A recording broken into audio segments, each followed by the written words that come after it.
Are you feeling overwhelmed with marketing your small business? If you are in good company. I've been there, and so has just about every other small business owner I know.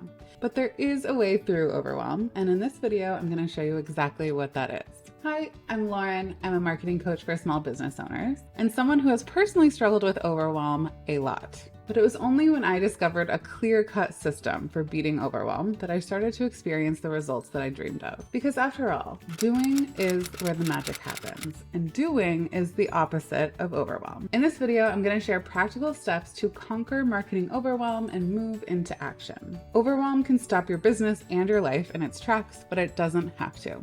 So, I have 7 super clear, simple steps that you can take to move through overwhelm. And I'm not going to dilly-dally. I'm not going to take forever explaining something that could be said simply, because I really want you to just learn the steps and then be able to move into what really matters, doing. So step 1 is so simple, but so important. Acknowledge that you're overwhelmed.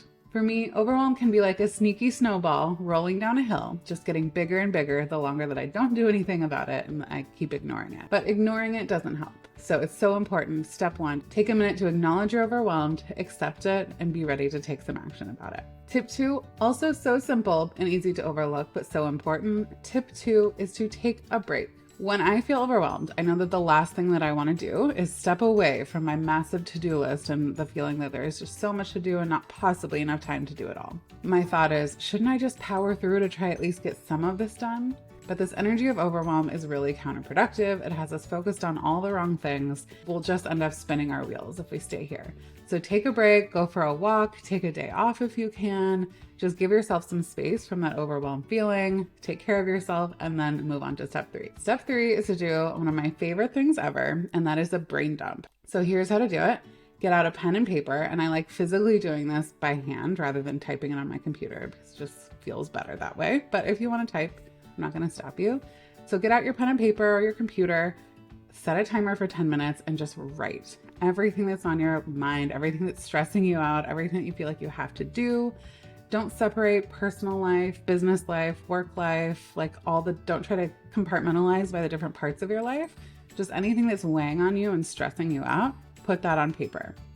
When you feel like you've got everything, you probably don't. So just keep sitting and waiting, and I guarantee more stuff is going to come out. You will be surprised at how much more has been weighing on you than you even realized. Now, even just this first step of getting it out on paper, giving ourselves permission to not hold it all up in our heads, this starts to feel better already, doesn't it? But there's a lot more to do, so stay tuned with us. Tip number 4, I'm going to introduce you to one of the most powerful concepts I've ever learned when it comes to productivity and doing and prioritization, and that is called the Eisenhower Matrix. We're going to use this Eisenhower Matrix to look at our brain dump and categorize and organize everything on there. I've been using the Eisenhower Matrix for over a decade, and it is so powerful. I've used it in all parts of my life, and it really does help me cut through the noise, see what's important and what I need to focus on. It's called the Eisenhower Matrix because President Eisenhower was said to have used this to prioritize, but it was popularized in Stephen Covey's book, The 7 Habits of Highly Effective People. So this is a matrix. It's a 2x2 quadrant. You can make it super simply on a piece of paper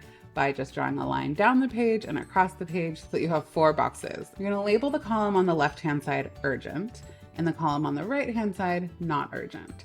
Then you're going to label the row on the top important and the row on the bottom not important. As a result, you're going to end up with 4 boxes. On the top left, we have urgent and important. This is the most important stuff. This is deadlines, fires to put out, important things that we need to deal with now. These are pressing problems and a big priority. Then we have a box that says not urgent, but important. This is a category that we can often overlook because there's not a sense of urgency attached to these items, but they are super important, and it's critical that we get to these tasks.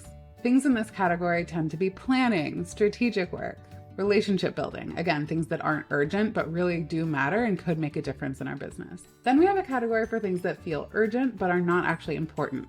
This is where we end up wasting a lot of our time. Our emails, phone calls, things that just aren't that important, but that feel urgent and have a time associated with it. So we tend to prioritize these, even though maybe they shouldn't be prioritized. And then we have a category for not urgent, not important. These are things we just need to let go.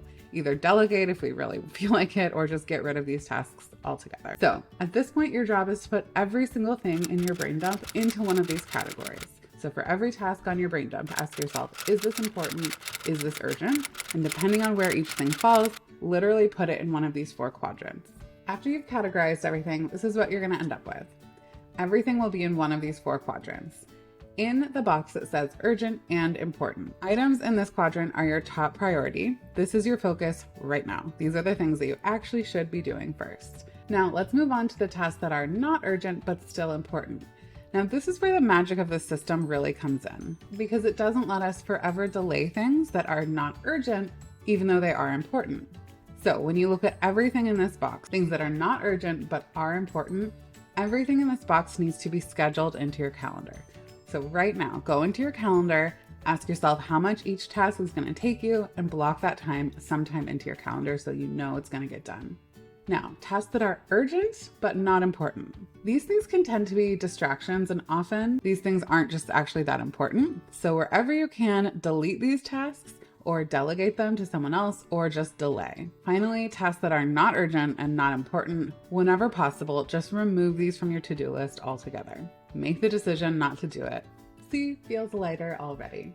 So that was the big one, but let's keep moving because there's more work to be done. Tip 5 is to give yourself permission to change the plan. There's a good chance that when you look at everything you've written down, when you look at everything in this matrix, that you realize you've just bitten off more than you could chew. This is so normal. So many of us do this. This is one of my biggest struggles as a small business owner. Give yourself this gift. Seriously, go easy on yourself, change the plan, give yourself some breathing room. You can always put these tasks or projects on a list for later, but right now, just stick to what you can actually handle given your current bandwidth.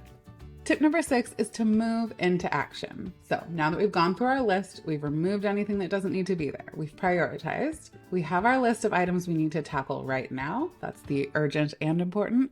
And we have our list of super important things that are scheduled into our calendar. It is time to actually get working. And if you struggle with focus and with procrastination, I just want to offer a couple of quick tips, although I have a whole video about this that you should definitely check out, which will be linked in the episode notes. When you need to get something done right now, the single most effective way that I know how to do this is to use what's called the Pomodoro method. This means, to put very simply, you set a timer for 25 minutes, you work for those 25 minutes, and then when the timer goes off, you get a 5-minute break.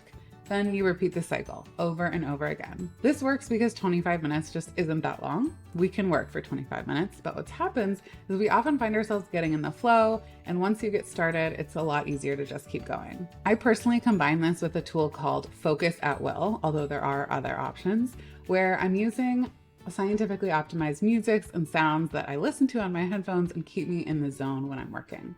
So check one of those out too if you would like some extra assistance with focus. Now, my tip number 7 is to prevent overwhelm in the future however you can. Anyone who's ever experienced overwhelm can probably empathize that this is not an experience and a feeling we want to be coming back to again and again. It sucks. So what can we do now to prevent ourselves from getting overwhelmed in the future? Now, I definitely don't have the magic solution here, and I do still find myself overwhelmed from time to time, but less often than I used to. My first tip here is to don't just keep pushing through when you start to have that sense of overwhelm. It's going to only get worse. It's going to be a snowball rolling down the hill, picking up steam and speed and momentum. So the earliest signs that you have that overwhelm might be around the corner, stop, notice it, acknowledge it, take a break then, and start working through these steps at that point, rather than letting it get worse and worse. My second tip is to prioritize taking care of yourself. This is something that I really struggle with, but I know that when I do this, it makes all the difference. When we're resting well, when we're getting enough sleep, when we're getting some physical activity, and otherwise taking good care of ourselves, it becomes a lot easier for our bodies to actually tolerate stress. So let yourself take a break, or force yourself to take a break if you need to. When you're overwhelmed, there's one thing standing between you and burnout, and that is rest. Delegate wherever you can. I know not all of us have teams and resources, but if there are things that you're able to delegate, to just take off your list entirely and give to someone else, whether that's in your personal life or your business or whatever else, do that. It is worth it. Make it a practice to constantly ask yourself, what do I have on my plate that someone else could do? How could I delegate this? Finally, my favorite tip for preventing marketing overwhelm in the future, and this is also possibly the most effective, is to set a lower bar. When it comes to marketing your business, for example, and overwhelm with that, ask yourself how much time you actually have each week to do marketing activities. My guess is that generally you've probably committed to doing more than you actually have the hours in the week for. So make sure that you're creating a plan that fits well within that number of hours per week so that you're setting yourself up for success. Recognize that doing something at all is progress. It doesn't have to be perfect. And in fact, I pat myself on the back when I put something out there that isn't perfect because I know it means I'm moving forward. So there you have it, my take on managing small business overwhelm. If nothing else, what I hope you take away from this is that overwhelm does not have to be a fact of life if we learn to recognize it and work through some simple steps to manage it. Now that we've conquered overwhelm, if you struggle with procrastination, which often comes hand in hand with overwhelm, I have another video that you're definitely going to want to check out. It's about to come up on the screen, so check that one out as well. I also can't resist saying, if you're familiar with this feeling of overwhelm and this is something you struggle with, consider joining Making Good Happen. This is a membership for small business owners. You'll find accountability, community, and resources to help you do all the things when it comes to marketing your small business, including the mindset pieces, moving through perfectionism, procrastination, and overwhelm. You can visit makinggoodhappen.co for more details. Thank you for watching. See you next time.